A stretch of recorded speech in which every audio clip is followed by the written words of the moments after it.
लगभग 80 दिन हो गए हैं किसान अपनी मांगों को लेकर लगातार आंदोलन कर रहा है, लेकिन अभी तक कोई निष्कर्ष निकल कर नहीं आ रहा है। और वहीं यदि निकाय चुनाव, किसान आंदोलन के बीच पंजाब में निकाय चुनाव हुआ और निकाय चुनाव के यदि आपको बता दूं तो आम आदमी पार्टी और भारतीय जनता पार्टी का सुपड़ा साफ हो गया है। लेकिन जिस कांग्रेस को कहा जाता था कि कांग्रेस का तख्ता पलट हो गया, कांग्रेस अब गई, उस कांग्रेस ने वहां पर बढ़त बनाई है और 9 में से 7 सीटों पर कांग्रेस ने अच्छी बढ़त निकाय चुनाव में बनाई है। निकाय चुनाव में जिस कांग्रेस का लोग नाम नहीं लिया करते थे, वहां पर पंजाब की यदि बात की जाए तो कांग्रेस बढ़त बनाती हुई नजर आई। कांग्रेस निकाय चुनाव में एक बड़ा वजूद लेकर नजर आई और केंद्र में बैठी हुई सरकार, चाहे वो बीजेपी की बात करी जाए, चाहे वो आम आदमी पार्टी की बात की जाए, दिल्ली सरकार की सुपड़ा साफ हो गया है।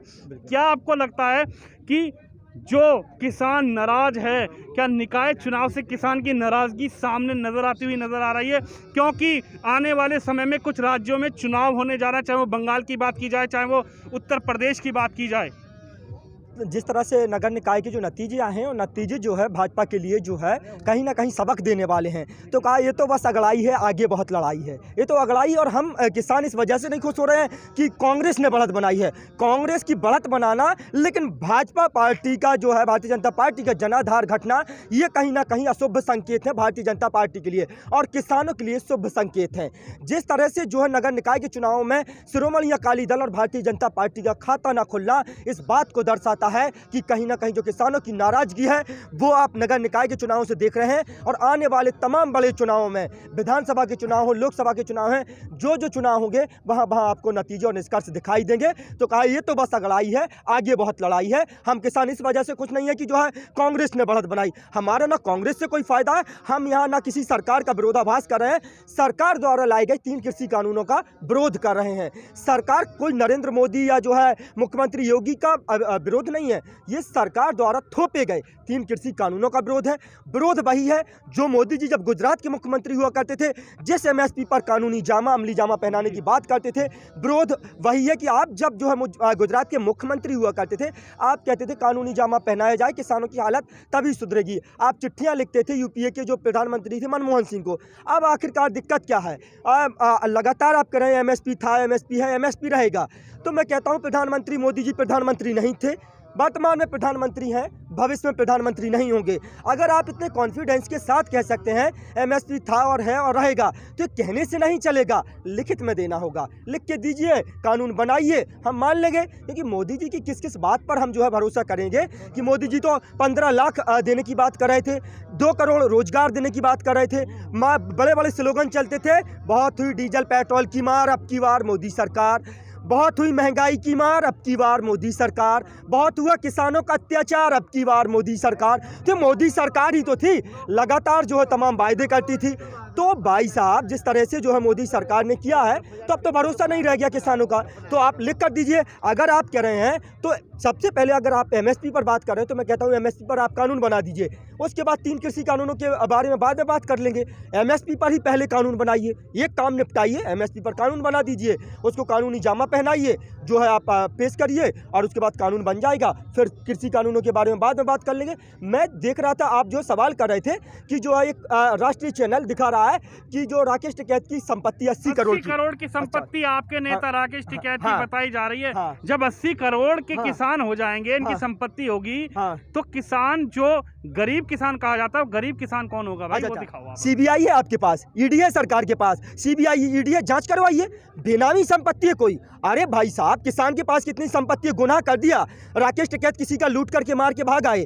और अगर ये किसान जो है कहीं लड़ाई लड़ना, किसानों की जो है लड़ाई लड़ना, वो गुनाह है। गुनाह यही है कि वो किसानों की अगुवाई कर रहे हैं। उनके जो है पुरख्यात से जो है वो करते आए हैं। स्वर्गीय महेंद्र सिंह टिकैत जो बाबा टिकैत थे, वो किसानों की अगुवाई करते रहे, किसानों के बड़े मसीहा और नेता कहे जाते थे। वो अराजनीतिक है, ये राजनीति थोड़ी कर रहे हैं। तो जो संपत्ति है आपके पास, सीबीआई है, ईडी है, एनआईए, तमाम जांच एजेंसियां हैं, तो क्यों घर बैठी हैं? आप छोड़ दीजिए। जैसे तमाम आप राजनीतिक दलों के पीछे आप जो है जांच एजेंसियां पहुंचाते हैं, तो उनकी भी संपत्ति की जांच करवा लीजिए। लेकिन आपके पास कुछ नहीं है तो आप जो है उनकी संपत्ति दिखाने लग गए कि ये संपत्ति इतनी है। जब कुछ नहीं होता है तंबू में जाते हैं, तंबू के लोग जब यहाँ आ जाते हैं तो खाली तंबू दिखाते हैं। तो वाकई मेन स्ट्रीम मीडिया काम कर रहा है। अरे पिछले 7 सालों में जितनी प्रतिष्ठा और गरिमा जो आपने मेन स्ट्रीम की मीडिया ने खोई है उसको वापस पाना बड़ी मुश्किल की बात है। लोकतंत्र का चौथा मजबूत पिलर मीडिया को माना जाता है। लोकतंत्र का चौथा स्तंभ न्यायपालिका, कार्यपालिका, विधायिका और पत्रकारिता। पत्रकारिता किस दौर से गुजर रहा है, पूरी तरह से जो है स्तंभ खोखला हो चुका है, धराशायी हो चुका है। मीडिया सरकारी तंत्र बन चुका है। सरकार की भाई भाई मोदी योगी मोदी योगी, अरे मोदी योगी नहीं, आप जो है जो सही चीजें हैं, जो जमीनी हकीकत तो दिखा रहे हैं आप, वो मीडिया जो दिखा रही है वो कह रही है 80 करोड़ की प्रॉपर्टी है। आपको लगता है कि 80 करोड़ की है क्या? नहीं अरे है? तो हाँ, मैं तो कहता हूँ 80 नहीं 1 अरब 60 करोड़ की संपत्ति है। तो मुद्दा यहाँ पर संपत्ति है। आप संपत्ति दिखाएंगे, किसी के यहाँ डाका डाला है। अगर आपको लगता है कि 2 नंबर की है तो आप जांच करिए। CBI आपका, ED आपका, तमाम जांच एजेंसी आपकी। भाई साहब कैसी बात कर रहे हैं आप जांच करवाइए ना। अगर उनके पास संपत्ति है, तमाम नामी बेनामी संपत्ति है, जांच करवाइए, जांच बिठाइए। सरकार इस तरह से आंदोलन को कमजोर थोड़ी कर सकती है। कोई मुद्दा नहीं होता है तो आप उनकी संपत्ति की जो है इंक्वायरी करने निकल गए। अरे किसानों की लड़ाई लड़ना, यहाँ पे सारे जो किसान हैं वो 80-80 करोड़ संपत्ति के मालिक हैं। 5 बीघे जमीन है मेरे पिताजी के नाम पे, 2 भाई हैं, 2.5 बीघे जमीन है। उत्तर प्रदेश के सबसे पिछड़े इलाके बुंदेलखंड से आया हूँ। 5 बीघा बेच दूंगा, 10 लाख रुपए की संपत्ति है, 10 लाख रुपए की संपत्ति है। और उसमें अगर हम दोनों भाइयों में डिवाइड की जाएगी 5-5 लाख की होगी। कैसे? मतलब गरीब किसान है, गरीब किसान को आप कैसे नंगे घूमे तो सरकार मान लेगी हम गरीब हैं? नंगे घूमे, हमारे पास चप्पल नहीं होती है। हमें पता, हमने किस दौर से मतलब हम गुजरे हैं और किस दौर से ये किसान की सबसे माली हालत है। किसान अपने बच्चों को अच्छे स्कूल में नहीं पढ़ा पाता है। सरकारी स्कूलों में मतलब किसान अपने बच्चों को आप पढ़ाएं कॉन्वेंट स्कूल में, आप प्राइवेट मेदांता में आपका इलाज होगा। अगर एक विधायक एक बार विधायक बनता है, सांसद बनता है, तो उसका पूरा खर्चा, मैं उसका घूमने फिरने से लेकर इलाज का खर्चा सब जो है सरकार वहन करती है, उठाती है। हम किसान अपने बच्चों को इलाज के अभाव में हमारे बच्चे दम तोड़ देते हैं। जो सरकारी आंकड़े कहते हैं कि 40% बच्चे कुपोषण का शिकार होकर के मर जाते हैं। हमारे बच्चों को शिक्षा सही नहीं मिल पाती है, स्वास्थ्य सही नहीं मिल पाता है। मुद्दे जो होने चाहिए वो है नहीं। राम मंदिर, बाबरी मस्जिद, तमाम जो मुद्दे हैं, इन पर चुनाव नहीं जीतेंगे आप। कांट की हंडी बार बार नहीं चढ़ती है। कहा है कि ना मस्जिद की बात हो, ना सिवालों की बात हो, फिर बेरोजगार है, पहले निवालों की बात हो। तो आप जो सरकार को जिस लिए चुना है, सरकार उस पर काम नहीं कर रही है। हमारे नेता की 80 करोड़ की संपत्ति है। अरे भाई साहब, जैसा की संपत्ति 50,000 से 80 करोड़ हो जाती है, उस पर जांच नहीं बिठाते आप। अंबानी अडानी की संपत्ति 67,000 करोड़ का इजाफा हो जाता है, उस पर जांच नहीं बिठाते हैं आप। बाबा रामदेव की संपत्ति जो है आप देखेंगे, अमीर लिस्टों की जो है, अमीर व्यक्तियों की लिस्ट में 7वां 8वां नंबर बालाकृष्ण का आ जाता है, तब जांच नहीं बिठाते आप। वो अपना मतलब फावड़ा चला रहे हैं, खेत में रिक्शा चला करके कमाई की है, तो उनकी संपत्ति की जांच नहीं करते हैं। हमारे नेता की संपत्ति 80 करोड़ की है, तो किसी का डाका डाला है भाई साहब? CBI, ED, NIA सब आपके पास है, आप जांच क्यों नहीं करते हैं? मैं तो कह रहा हूं ना कि जांच करिए आप। अगर जांच है तो जांच करवाइए। आप लगातार ही करें, टूल किट मामला हो, तमाम मामले हो, लगातार ये वो है। अरे जो भी शख्स सरकार की गलत नीतियों की आलोचना करता है, जो शख्स इस किसान आंदोलन को समर्थन कर रहा है, आप उसकी गिरफ्तारी करवा रहे हैं। ये तो पूरी तरह से ये है कि सैया भाई कोतवाल तो डर का है का, मतलब आप किसी की भी गिरफ्तारी करवा सकते हैं, किसी को भी UAPA लगा के जेल में डाल देते हैं। कोई किसान आंदोलन का समर्थन करना, सरकार की गलत नीतियों की आलोचना करना आज सबसे बड़ा देशद्रोह हो गया है देश में। मतलब देश के अंदर रह करके आप सरकार की गलत नीतियों की आलोचना नहीं कर सकते हैं, आप किसान आंदोलन का समर्थन नहीं कर सकते हैं। ये जो है कहते हैं, जिस तरह से अगर कहीं विदेश में कुछ होता है तो कहते हैं हमारा डंका बज रहा है, प्रधानमंत्री मोदी जी का डंका बज रहा है। वो विदेश में डंका बजता है जब जो है आपकी लानत भेजी जाती है विदेशों से, आप कहते हैं हमारा आंतरिक मामला है, हमारा इंटरनल मामला है, उसमें दखलंदाजी ना कीजिए, वो आपका इंटरनल मामला है। और जब विदेशों से तारीफें मिलती हैं तो बड़े हमारी विदेश नीति की तारीफ हो रही है, मोदी जी का डंका बज रहा है, मोदी जी का ये हो रहा है। तो मोदी जी अमेरिका क्यों गए थे? हाउडी मोदी कार्यक्रम क्यों किया था? अब की बार ट्रंप सरकार, ये अमेरिका वालों का इंटरनल मामला नहीं था। आप क्यों उनके इंटरनल मामलों में दखलंदाजी करने जाते हैं? आप प्रधानमंत्री हैं कि प्रचार मंत्री हैं? किस लिए हमने आपको चुना था? आप जो है किसी को भी बुलाते हैं और उसके बाद टीवी डिबेट में बिठाते हैं। पाकिस्तान का वो लेखक तारिक फतेह आता है, हमारे इंटरनल मामलों में उसका क्या काम? तस्लीमा नसरीन का हमारे इंटरनल मामलों में क्या काम? अरे आप जो है सेलिब्रिटियों का गैंग एक एक्टिव हो जाता है किसानों के समर्थन में। किसानों की जो है शहादत हुई है, 215 से अधिक किसानों की मौत हुई है, जब तो किसी के मुंह से जो है जबान तक नहीं है कि हिलाई गई डुलाई गई, एक शोक संवेदना व्यक्त नहीं की गई। जब कभी कोई किसानों के समर्थन में बोलता है आप कूद पड़ते हैं, सेलिब्रिटी गैंग जो है सक्रिय हो जाता है। अरे अक्षय कुमार बताएं, अक्षय कुमार भारतीय है? भारत की नागरिकता है इनके पास, ये साबित करें कि ये इंडियन सिटीजनशिप है इनके पास। कनाडा की नागरिकता लेकर के आप हमारे जो है हमारे मामलों में दखलंदाजी क्यों करते हैं? ये हमारा इंटरनल मामला है, सरकार का और किसानों के बीच के इंटरनल मामला है। अगर कोई विदेशी समर्थन नहीं कर सकता है तो आप सरकार के पक्ष में बोलने की हिम्मत कैसे है अक्षय कुमार की? अक्षय कुमार कौन होता है? कनाडा की सिटीजनशिप पे भारत में काम करने वाला, भारत में रहने वाला, वो सिखाएगा हमें जो है भारतीयता या नागरिकता? तो ये सब बातें पूरी तरह से बेमानी है। तो लोकतंत्र का चौथा स्तंभ पूरी तरह से धराशायी हो चुका है। उसका काम होता है, समाज का आईना होता है पत्रकारिता। पत्रकार का काम होता है जो जन सरोकार से जुड़े मुद्दे हैं उनको उठाना, लेकिन जन सरोकार से जुड़े मुद्दे आप उठा नहीं रहे।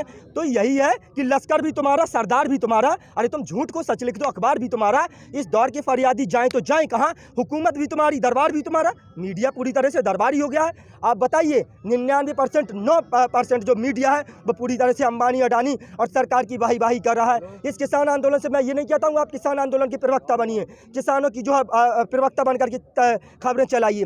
अरे आप जो सच्ची तस्वीरें दिखा दीजिए।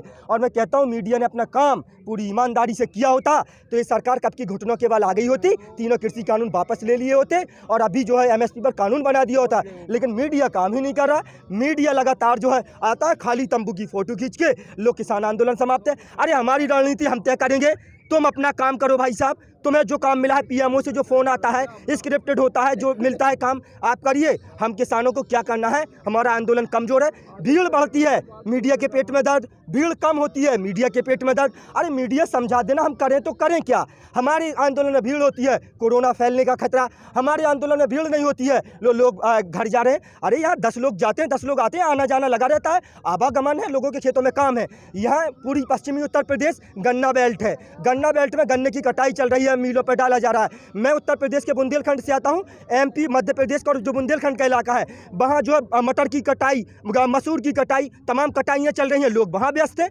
लगातार लोगों का आना जाना है, देश के कोने कोने से लोग आ रहे हैं।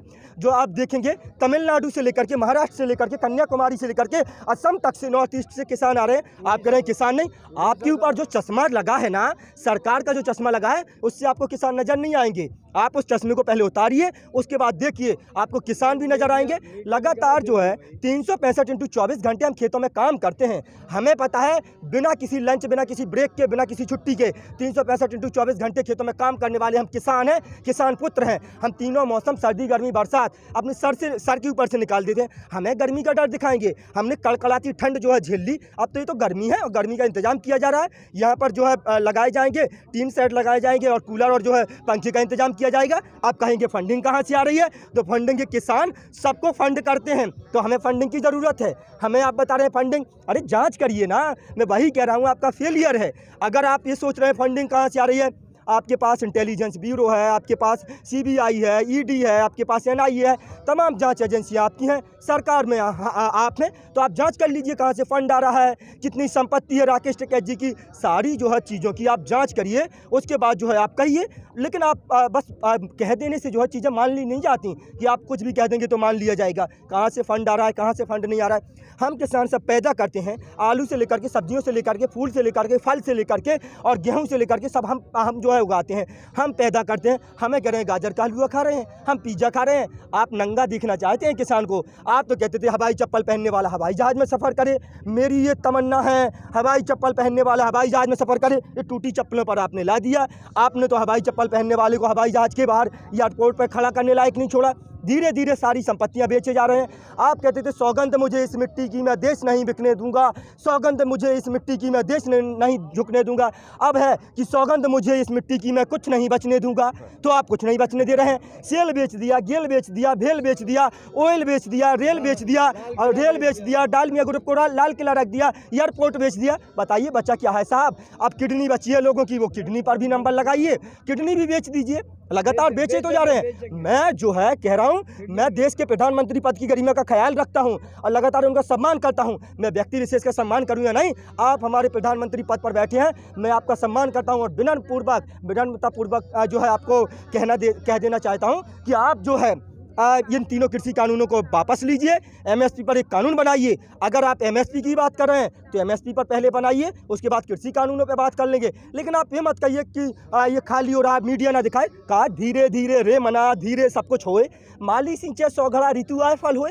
तो धीरे धीरे काम होता है, ये थोड़ी है कि आप कहेंगे एक दिन में हो जाएगा। अंग्रेजों से आज़ादी भी तो हमें एक दिन में नहीं मिली थी ना, लेकिन धीरे धीरे हम किया।